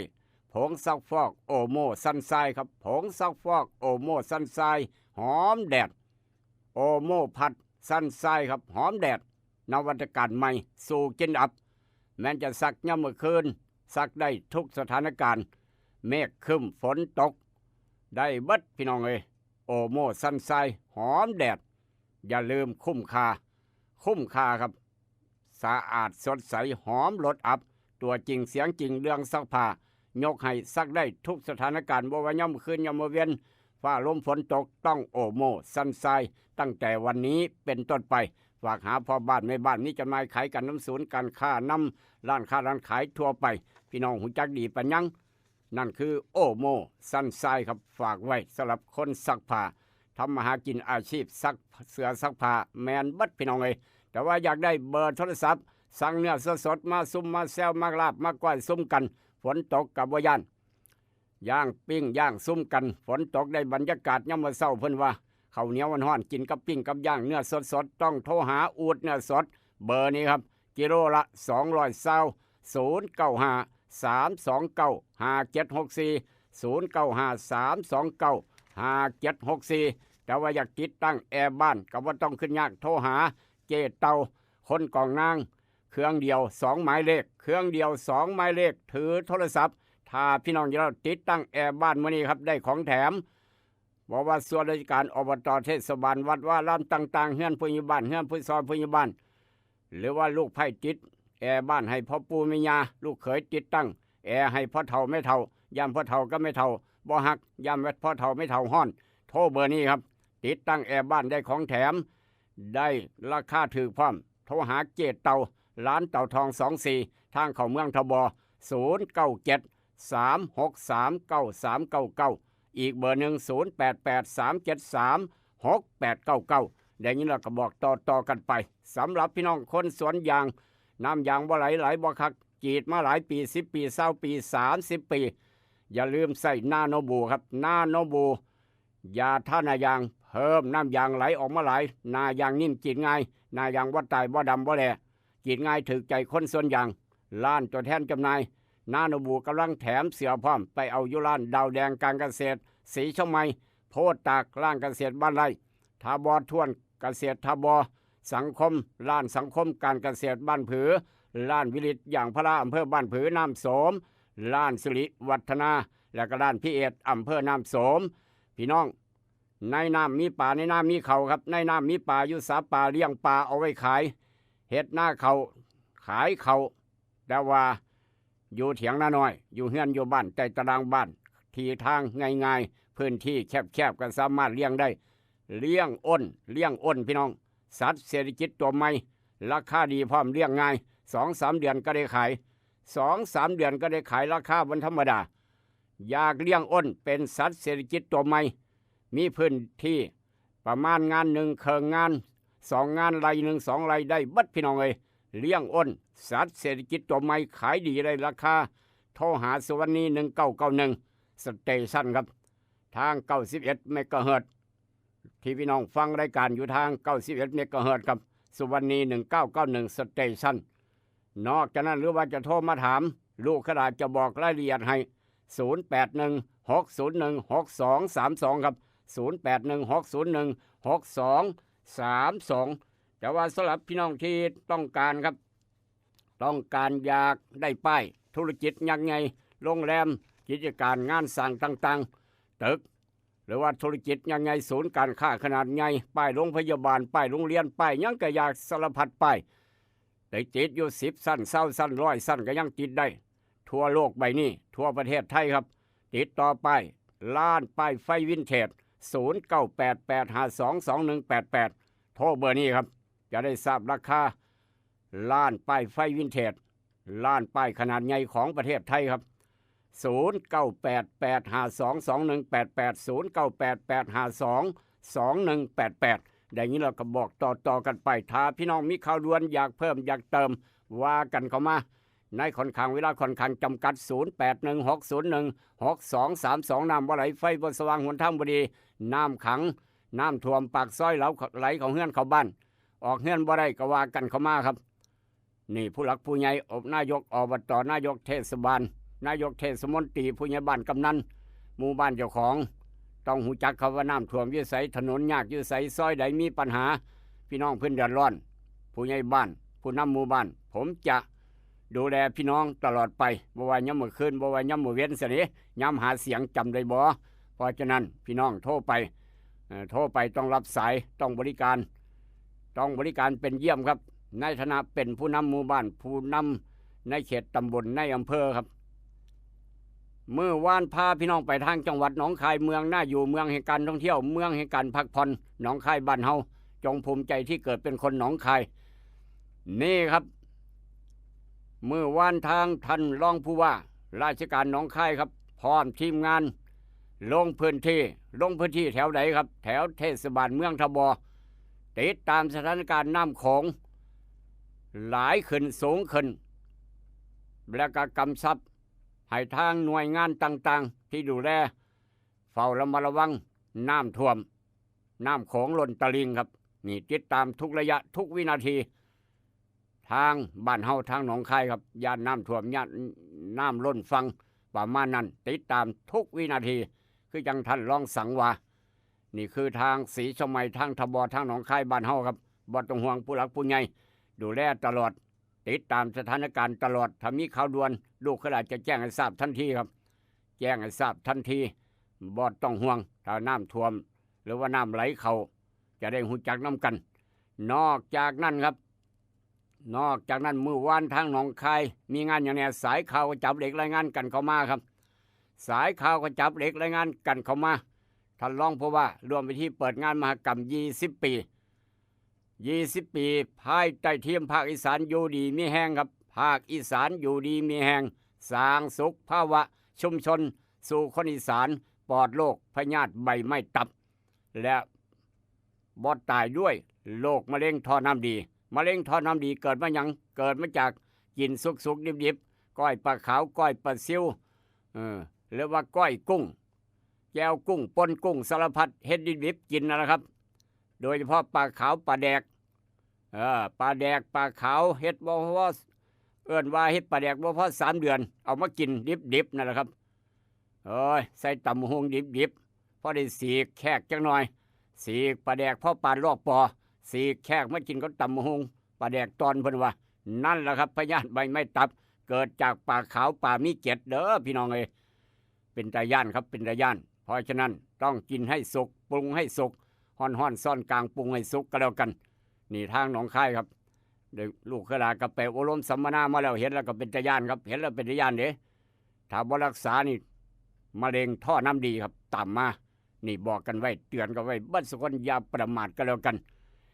จากทางหนองคายเกี่ยวกับโรคพยาธิใบไม้ตับครับนี่ก็อีกเหตุการณ์หนึ่งทางหนองคายครับทางหนองคายเพิ่นมีการประชุมหลายอย่างเลยเนี่ยทางสภาตำบลนี่ทางสภาตำบลครับโอ้โหสภาตำบลประชุมกันเรื่องนั้นเรื่องนี้การจัดระบบขยะปฏิกูลต่างๆโอ้หลายอย่างเลยเนี่ยครับแต่ละหม่องแต่ละบอนต้องดูแลของพื้นที่ในเขตเทศบาลเจ้าของความสะอาดสะอ้านแม้กระทั่งที่ดินที่ดอนที่ดินสาธารณะหลายคนหล่อหลอยเอาขยะไปทิมครับกองตึ้มกองจึ้มบึ้มนี่หลอยเอาขยะไปทิมมองหันทิมมองนี้ครับแมงวันก็หลายเน่าเหม็นก็เหม็นฝนตกใส่บัดนี้โอ้หลายอย่างเลยเนี่ยเพราะฉะนั้นเทศบาลอย่ามองข้ามความปลอดภัยก็แล้วกันระบบบำบัดสิ่งปฏิกูลเป็นเรื่องสำคัญครับบอกกันไว้เตือนไว้อย่าหลอยไปทิมหมู่บ้านใดมีหลอยไปทิมอยู่ขยะอยู่นอกบ้านบ่ยอมจ่ายค่าขยะจังเสียเอาไปทิมข่อยบ่มีขยะข่อยบ่ยอมจ่ายน้ำหมู10 บาท20 บาทปัญหามันเกิดตามมาครับโรคภัยไข้เจ็บตามมาอย่ามองข้ามความปลอดภัยก็แล้วกันบอกกันไว้เตือนลูกขลาพร้อมเตือนพี่น้องนํครับบ้านเฮายังดีเด้พี่น้องบ้านเฮาถือว่าดีครับทางเทศบาลตำบลศรีชมัยเพิ่นมีบ่อขยะมองทิมขยะทั้งบ้านคุ้มคำโรงขยะที่มาตรฐานครับหลายอำเภอทางน้ำโสมบ้านผือทางทาบอทางหนองคายทางสังคมครับหลายเทศบาลมาทิมขยะอยู่ทางบ้านขุมคำครับมาทิมขยะทางบ้านขุมคำดิพี่น้องบอนมาทิมซื่อๆเด้จ้างทิมพร้อมเห็นบ่เอาเงินมาให้เทศบาลศรีชมัยมาจ้างทิมผมขอทิมน้ำแหน่สิเอากิโลละจักบาทเอารถละจักบาทตันละจักบาทกับประมาณนั้นเพิ่นมีกติกาของเพิ่นอยู่นี่คือทางบ้านเฮาครับแจ้งให้ทราบเว้าสู่ฟังทุกหม่องทุกบอนทุกเทศบาลทุกอบตขออนุญาตเดินทางต่อครับถ้าพี่น้องมีข่าวด่วนแจ้งกันเข้ามา0816016232ครับ0816016232พาพี่น้องไปเอาบุญน้ำกันครับก่อนจะไปทางอุทาหรณ์สอนใจมืออื่นไปบุญน้ำกันไปตั้งโรงทานน้ำกันท่านพระอาจารย์พ่วงแจ้งมาช่วงเทศกาลเข้าพรรษาครับแม้นฝนจะตกฟ้าจะห้องมืออื่นวันที่9 สิงหาครับ9 สิงหาวันอาทิตย์มืออื่นนี่คืองานคารวะพ่อแม่ครูบาอาจารย์ครับงานคารวะพ่อแม่ครูบาอาจารย์ช่วงเทศกาลเข้าพรรษาตั้งแต่ก่อนเอิ้นว่าทอดเทียนเข้าพรรษาวัดนั้นวัดนี้บาดนี้เป็นสายธรรมยุทธ์เอิ้นว่าคารวะพ่อแม่ครูบาอาจารย์มื้ออื่นเริ่มวัดที่1สายแรก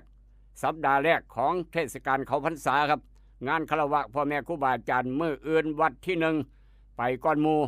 วัดธรรมพระบ้านกลางใหญ่ครับวัดธรรมพระกลางใหญ่วัดที่2วัดผู้หินดังนี่พี่น้องจะไปคารวะพ่อแม่ครูบาอาจารย์วัด2วัดผู้หินดังวัดที่1วัดธรรมพระกลางใหญ่บ้านกลางใหญ่วัดที่3วัดขัตติยานุสรณ์มื้ออื่นกินข้าวเที่ยงอยู่หั่น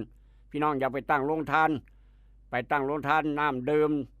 น้ำปานะยังกะยาไปตั้งอยู่วัดขัตติยานุสรณ์มื้ออื่นครับยามมื้อเช้าเพราะว่าเพิ่นจะไปกินข้าวเที่ยงอยู่หั่น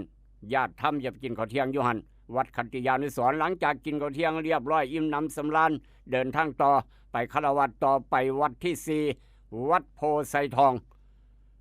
แล้วก็ปิดท้ายขบวนมื้ออื่นอยู่วัดป่าโนนทองครับวัดป่าโนนทองนั่นคือสายที่1สัปดาห์แรกอาทิตย์แรก9 สิงหาแล้วก็สัปดาห์ต่อไปสายที่2วันที่16 สิงหาครับ16 สิงหาก็5วัดคือกันเดี๋ยวจะแจ้งให้ทราบในมื้อต่อไปช่วงต่อไปเอามื้ออื่นก่อน5วัดได้ยินแล้วก็บอกต่อกันไปอนุโมทนาสาธุบุญช่วง เข้าพรรษางานคารวะของพ่อแม่ครูบาอาจารย์สายธรรมยุทธ์แต่ละวัดด้วยบุญด้วยกุศลครับอานิสงส์แห้งอานิสงส์ใหญ่พร้อมอีกต่างหากเอาละครับมาทางบ้านเฮาครับมีอย่างแน่บ่อยากเห็นบ่อยากพ่อคำว่าเรื่องโศกเรื่องเศร้าพี่น้องเห็นแล้วก็เมื่อยครับไปทางอุทาหรณ์สอนใจกับยาสีฟันหมอจุฬากาแฟดรเจนี่คือเปิดเวลาครับเปิดไล่เบิงตามเวลามือปืนลูกหลานมือปืนเด็กน้อยนะครับจากเทพศรินทร์จังหวัดนนทบุรีขนกระสุนปืนบ่หน่อยบ่หลายขนกระสุนปืนใส่กระเป๋าไปนะครับใส่กระเป๋านักเรียนไป98นัดบุกโรงเรียนขึ้นบังเอารถพูดได้ว่าหน่อยถ้ายิงเบิด98นัดเพราะฉะนั้นจะล้มหายตายจากเจ้าคนครับ98นัดโอ้โทปืนสั่น1กระบอกมีลูกกระสุน98นัดขาด2นัดจะครบ100ครับขึ้นบังเอารถโอ้ยบักหลาคำแพงเลยจักสิว่าจังไหนเนาะไทยเฮาเจ้าข่อยครูบาอาจารย์จะโรงเรียนเด้อโรงเรียนมัธยมโรงเรียนประถมก็อย่ามองข้ามโดยเฉพาะพ่อแม่อยู่เฮือนอยู่บ้านหลังไหนมีปืนครับบ้านหลังไหนมีปืนพ่อแม่มีปืนผู้ใหญ่บ้านกำนันบ้านตำรวจที่ถือปืนสั่นปืนยาวปืนยังกะยาแม้กระทั่งปืนแก๊ปไทยประดิษฐ์ต้องดูแลรักษาครับต้องดูแลรักษาเก็บเมียนให้เรียบร้อยอย่าประมาทอย่าวางเทเลอทะลาอย่าให้ลูกเห็นลูกชายลูกสาวหลานเห็นครับเอามาแสดงหนังพร้อมพ่อกับแม่บ่อยู่บ้านลูกหลานเด็กน้อยครับไปเห็นปืนพ่อปืนสั่นอยู่หัวเตียงอยู่หัวนอนมองได้กะยาละวันเสาร์วันอาทิตย์ลูกหลานไปเล่นน้ำกัน4 คน5 คนเล่นแสดงหนังบัดเนี่ยผู้นั้นเป็นโจรผู้นี้เป็นผู้ร้ายผู้นั้นเป็นพระเอกนางเอกเอาปืนมายิงกันฆ่ากันตายเยอะแยะมากมายนี่คือพ่อแม่เก็บปืนบ่ดีเพราะฉะนั้นอย่ามองข้ามอย่าว่าลูกเจ้าของบ่กล้าหยิบว่าลูกเจ้าของบ่กล้ายิงครับอย่าไปว่าโดยเด็ดขาดอย่าไปคิดเอาเองครับตายมาหลายแล้วอันนี้คือกันพอตู้แม่ตู้ก็เจ็บปืนบ่ดีลูกชายเห็นหลานเห็นเอาไปยิงหมู่ฆ่าหมู่พี่น้องจนเป็นข่าวใหญ่บ่อยากเห็นบ่อยากพ่อเจ็บเมียนปืนให้ดีเด้อใส่กุญแจจัก3 สั้น3 หลืบพุ่นนะอย่าทิ่มเทเลอทะลาครับอย่ามาอ้างหลานอย่ามาอ้างหมู่ดูหลายหลานอยากใส่เดี๋ยวหลานสิงตาน้อยเบิ่งอยู่ได้หั่นน่ะอย่ามองข้ามได้ขาดตายย้อนปืนเจ้าของมาเยอะแยะมากมายแล้วครับนี่คือปืนกับหลานปืนกับเด็กน้อยบ่อยากพ่อบ่อยากเห็นเบิ่งเกมหลายเล่นเกมหลายเบิ่งหนังหลายสารพัดนึกโอสถตามมาครับเตือนลูกเคลาพร้อมเตือนพี่น้องนำอย่ามองข้ามความปลอดภัยอาวุธยุทโธปกรณ์มีดแหลมมีดพกดาบหอกยังต่างๆอย่ามองข้ามนี่คืออาวุธที่สามารถฆ่าคนตายได้ครับแม้กระทั่งมีดเหลาดินสอก็ยังฆ่าหมู่ได้บ่ไม่ธรรมดาดิในโลกยุคปัจจุบันเสมอนี่ย่านอย่างเดียวครับย่านเป็นสังคมตัวอย่างย่านเป็นหนังตัวอย่าง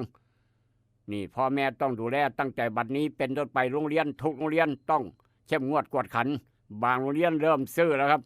หลังจากมีข่าวนี้ขึ้นมาโรงเรียนบางโรงเรียนใหญ่ๆซื้อเครื่องตรวจอาวุธแล้ว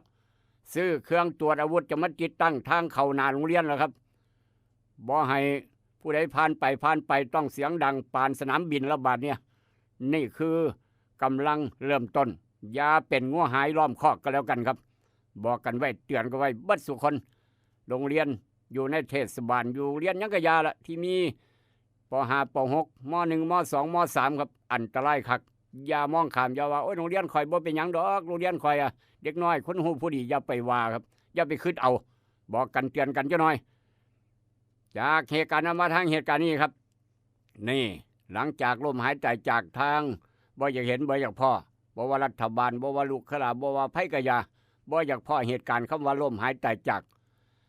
เป็นข่าวแล้วครับรัฐบาลเคาะเยียวยาแล้วรัฐบาลเคาะเยียวยาผู้ลมหายใจจากเหตุยิงกันตายในโรงเรียนเทพศรินทร์มื้อวานนี่ครับรายละ1 ล้านบาทคุ้มบ่ครับบ่คุ้มรายละ1 ล้านบาทยก4เหตุการณ์ในอดีตเขาเกณฑ์สาธารณภัยครับยันเร่งใจโดยเร็วที่สุดนี่คือทางรัฐบาลที่ตายครับบ่ว่าครูบ่ว่านักเรียนรายละ1 ล้านบาท ติดตามตอนต่อไปครับติดตามตอนต่อไปพี่น้องเท่าได้ก็บ่คุ้มค่าครับนี่ก็อีกเหตุการณ์หนึ่งเกิดเมื่อวานคือกันครับมุนเอเร่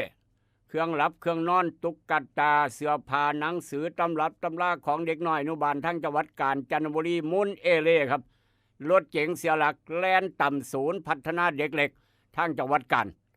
มีคนบาดเจ็บนับ10 คนครับนับ10 คนพี่น้องป๊าดโถมาพดมาเหลือที่บาดนี้เนาะโถเบื้องต้นเจ้าหน้าที่อยู่ระหว่างคัดแยกคนบาดเจ็บปฐมพยาบาลนำส่งโรงพยาบาลต่อครับไปจังไหนมาจังไหนเจ้ามาขับรถไปต่ำศูนย์เด็กน้อยอย่างซันของลูกของหลานอย่างซันเสียหลักแล่นต่ำศูนย์พัฒนาเด็กเล็กอยู่ทางจังหวัดกาญครับคักบ่พี่น้องมีแนวแปลกๆอันนี้บ่เคยพ่อกับพ่อเสมอเนี่ยเอาเป็นข่าวเอามาเว้าสู่กันฟังครับเอามาเว้าสู่กันฟังหลายๆสถานการณ์นำกันย้อนยังครับบอกว่าตรวจเงียวเบิงคนขับตรวจเงียวเบิงกับพ่อสีม่วงมีน้ำซ้ำเสพกัญชาอีกต่างหากว่าสันว่าเสพกัญชาพร้อมคนขับรถต่ำศูนย์เด็กน้อยศูนย์เด็กเล็กอนุบาลนะครับจากเหตุการณ์นั้นมาทางเหตุการณ์นี้ครับนี่ก็อีกเหตุการณ์หนึ่งให้ว่าโทษเหลือครับ24 ปีครับชายวัยอายุ24 ปีนั่งสูบกัญชาอยู่ในโรงพยาบาลควรทวนป้าดโถว่าโทษมันเหลือว่าเป็นไปบาดเนี่ย24 ปีครับนั่งสูบกัญชาปานสูบยาอยู่ในโรงพยาบาลเจ้าหน้าที่โรงพยาบาลก็บ่เอาเรื่องยังบ่เอาเรื่องเห็นมาเบิ่งแม่อยู่แม่ป่วยครับมาเบิ่งแม่อยู่โรงพยาบาลป่วยบัดนี้ออกไปข้างนอกอยู่ในเขตโรงพยาบาลนั่นแหละบ่ไม่สูบยาบ่ไม่สูบบุหรี่แล้วครับเขตปลอดบุหรี่สูบกัญชาครับไงทวนอยู่คำว่าบุหรี่คือสูบยาอันนี้บ่มีเขตปลอดกัญชาเด้อห้ามสูบกัญชาโรงพยาบาลสถานที่ราชการเขียนไว้เนี่ยครับเขตปลอดกัญชาว่าซั่นนะห้ามสูบกัญชาเขียนไว้เนี่ยอยู่ในตึกหั่นน่ะอันนี้ไปนั่งสูบเซยเจ้าหน้าที่โรงพยาบาลก็บ่เรื่องยังว่าซั่นว่าโอ้ยมันหลายอย่างเลยเนี่ยพี่น้องเอ้ยบ่เคยพ่อบ่เคยเห็นบาดเนี่ยเหตุการณ์นี้เกิดอยู่ทางบ้านใดเมืองใดครับหัวใสอายไปฮ้อนหันเนาะทางจังหวัดนครนายกโทคักบ่ครับเป็นไปไกลแล้วบ้านเฮาสูบกัญชาอยู่โรงพยาบาลเจ้าหน้าที่ก็บ่เรื่องยังต้องเขียนป้ายใหม่ว่าเขตสูบบุหรี่เขตปลอดบุหรี่เขตสูบบุหรี่ได้เขตสูบกัญชายังก็ว่าไปตัวบาทเนี่ยผิดกฎหมายครับเป็นอย่างเจ้าที่คือบ่เอาเรื่องเอาเล่าเป็นว่าจังซ่านก็เลยเป็นข่าวเอาก็ลองพิจารณาเบิ่งกันแล้วกันจากเหตุการณ์นั้นมาทางเหตุการณ์นี้ครับเว้าเรื่องสายธรรมยศนี่ลูกศิษย์ลูกหาศิษย์ญาณศิษย์ทั่วประเทศต้องเศร้าครับสิ้นเจจีครูบาอาจารย์ช่วงเทศกาลเข้าพรรษาครับเจจีดังทางเมืองน้ำดำต้องจังหวัดกาฬสินธุ์นั่นอยู่ในเขตอำเภอสหัสขันธ์ครับหลวงพ่อนรงค์วัดภูเขาหลวงพ่อนรงค์วัดภูเขาละสังขารครับอายุ71 ปีพี่น้องหลวงพ่อนรงค์วัดภูเขาครับละสังขารเมื่อวานอายุ71 ปีพรรษา38อายุ71 ปีครับละสังขารหรือว่าสื่อวัดพุทธนิมิตรสื่อวัดครับวัดพุทธนิมิตรหรือว่าวัดภูเขาบ้านนาศรีนวลตำบลสหัสขันธ์อำเภอสหัสขันธ์จังหวัดกาฬสินธุ์ลูกศิษย์ลูกหาเศร้าโศกตามๆกันครับช่วงเวลาประมาณ 13:47 นาทีเมื่อวานนี้เพิ่นละสังขารมรณภาพเอามาเว้าสู่พี่น้องฟังเคยไปกราบเคยไปไหว้หลายคนเคยไปเห็นหลายคนเคยไปเฮ็ดบุญครับเว้าสู่พี่น้องฟังจักหน่อยลูกศิษย์ลูกหาเริ่มทยอยไปตั้งโรงทานทั่วประเทศแล้วนั่นคือทางกาฬสินธุ์จากเหตุการณ์มาทางเหตุการณ์นี้ครับอันนี้ก็ย้อนเหล้าคือกันย้อนเหล้านี่ครับนี่เหล้าพระเป็นเหล้าพระไปงดเหล้าเข้าพรรษาบ่งดนะโมเขาพรรษาแห่งกินหลายกว่าเก่าเพิ่นว่าเขาพรรษาแห่งดื่มหลายกว่าเก่ากินหลายกว่าเก่าครับตอนว่าท่านกินกับห้วยนั่นก็พ่อแม่หูจักดีปัญญังละนั่นอีพ่อตัวนั่นอีแม่ตัวเพิ่นว่านั่นเม็ดตู้ผมนั่นยายผมบัดเราเมามาแล้วบ่ฮู้จักฮอดพ่อฮอดแม่บ่ฮู้จักฮอดพ่อฮอดแม่ครับจักไผเป็นไผ ลืมไปเบิดบางคนเมามากก็หักพ่อหักแม่หลายกว่าเก่าก็มีครับโอ้ยเพิ่นว่าพี่แม่ข่อยหักเจ้าหลายกว่าเก่าดิเพิ่นว่าข่อยเมาเหล้าจังซี่ก็มีครับตั้งวงกินเหล้าตอนแรกก็ยังบ่เมาครับบัดจอก1จอก2จอก3จอก4หูสั้นชลีเมาได้ทีครับหมู่รุ่นอ้ายเพื่อนรุ่นอ้ายเมาเราตั้งหลักบ่ได้ด่าฮอดพ่อฮอดแม่บาดเนี่ยหมู่เดียวกันต่อหมู่เดียวกันกินเหล้าน้ำกันแต่ว่าเป็นรุ่นพี่ด่าพ่อด่าแม่เจ้าของครับอ้าวโตเมาเหล้าโตเป็นหยังคือมาด่าพ่อเฮาตะกี้โตเขาไปกราบไปไหว้พ่อเฮาดีจังซั่นแม่เฮาดีจังซี่บัดเมาเหล้ามาแล้วว่าพ่อเฮาบ่ดีแม่เฮาบ่ดีโทษพ่อกับแม่ครับโอ้ยเราก็ซื้อขวดใหม่ได้เป็นหยังอีพ่อซื้อไม่จะขวดโอ้ยพวกสูไปหาซื้อโลดเพิ่นว่าภาษาบ้านเฮาครับกินไปกินมาเมาเหล้ารุ่นอ้ายเว้าให้พ่อให้แม่ว่าบ่ดีจังซั่นจังซี่บอกซื้อเหล้าก็บ่ซื้อบอกหากับแก้มมาก็บ่หาโมโหซะแล้วครับหมู่เดียวกันโมโหย้อนด่าพ่อด่าแม่ใส่ผ้าอุดปากหมู่เอาผ้าโตมักเว้าให้พ่อเฮาบ่เหือเมาเหล้ามาเอาผ้ามาอุดปากหมู่เจ้าของครับเว้าบ่ได้ซะแล้วมักเว้าให้พ่อเอาผ้ามันยัดอุดปากหมู่หลังจากนั้นจับไม้ยาวๆครับไม่เท่ากายสิทธิ์การนำฟาดหัวหมู่ตายคอหลออยู่ในวงเหล้าเห็นบ่เหล้าผ้าเป็นเหล้าผ้าไปครับพ้นท้ายมีความผิดระบาดเนี่ยเดือดร้อนผู้ใหญ่บ้านเดือดร้อนตำรวจเป็นข่าวห้ามไว้เป็นตัวอย่างครับเมาเหล้าอย่าเผลอย่าเหล้ากินคนคนกินเหล้าอย่าเหล้ากินคนก็แล้วกันบอกกันไว้เตือนกันไว้บัดสุคนครับจากเหตุการณ์นำมาทางเหตุการณ์นี้ครับนี่ละขับรถเก๋งต่ำศูนย์เด็กน้อยเมื่อวานทะลุกำแพงกับกำแพงหัวศูนย์เด็กเล็กมุนเอเล่บาดเจ็บตั้งว่า10 คนถึง15 คนคนขับเหี่ยวสีม่วงหลานกับเหี่ยวสีม่วงบอกว่ารับเสพกัญชายังบ่พอครับเอากัญชามาโรยผงอีกตั้งหากโอ้โหครับฟ้าวโทรศัพท์ให้เมียเจ้าของเอาปืนไปเสี่ยงเด้อตำรวจจะไปบ้านว่าซั่นว่าจะไปค้นหากัญชาไปค้นหาแนวเสพติดให้เจ้าเอาปืนไปเสี่ยงเดี๋ยวนี้ตำรวจเห็นปืนคอยเพิ่นว่าพูดเดี๋ยวมันธรรมดาโอ้หลายอย่างเลยเนี่ยพี่น้องในโลกปัจจุบันเนาะเป็นข่าวครับ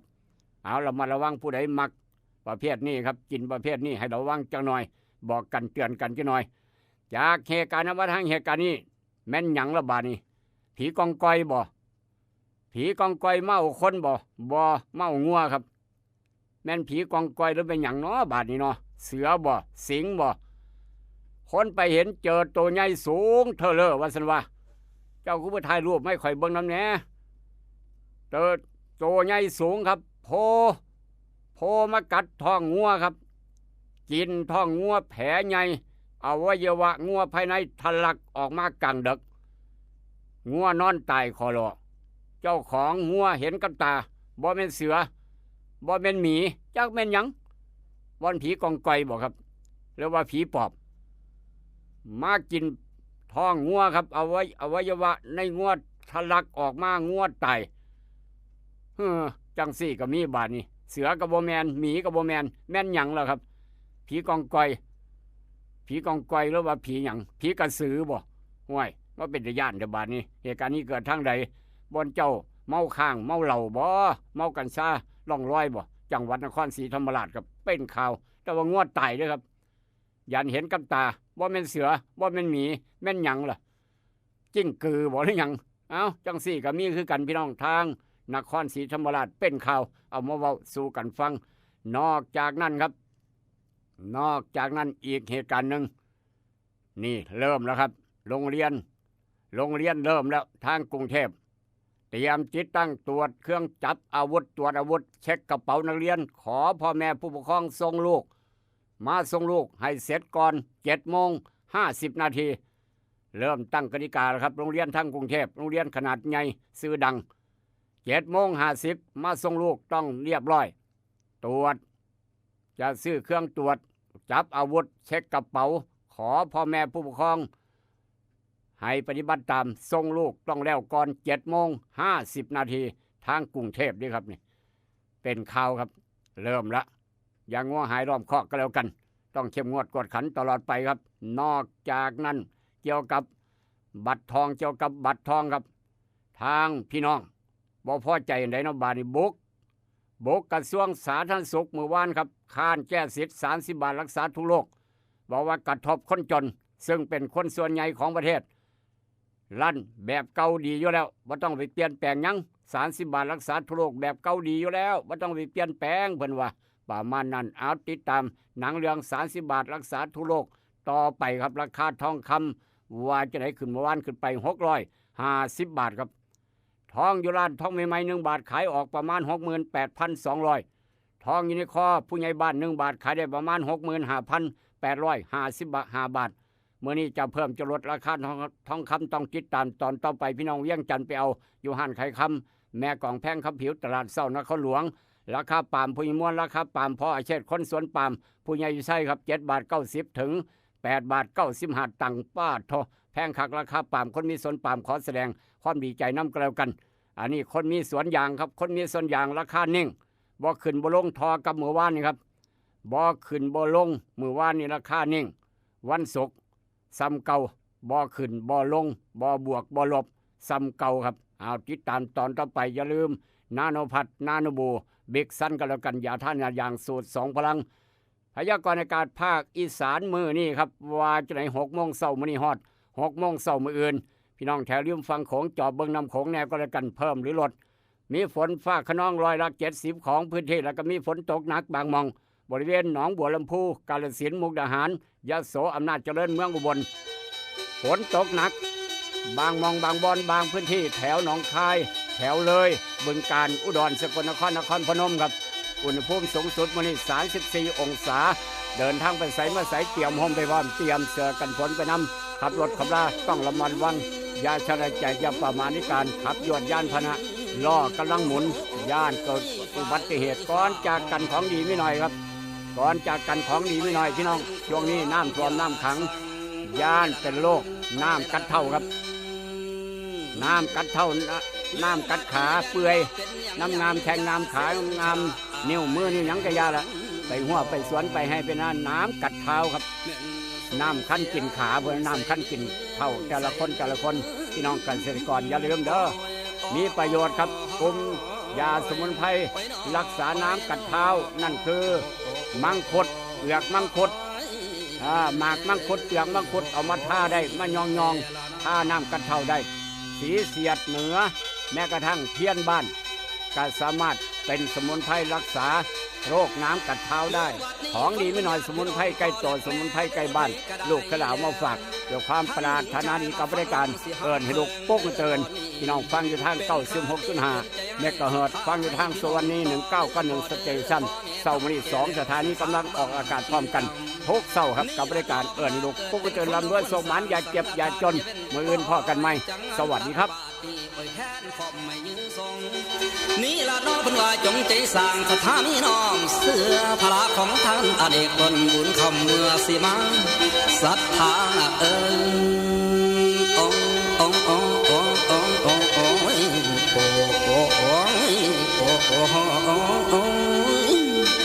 หมอบัดนี้ศรัทธาสร้างทำบุญให้เป็นบาปตับต่อเท่าสิจนเข้าสู่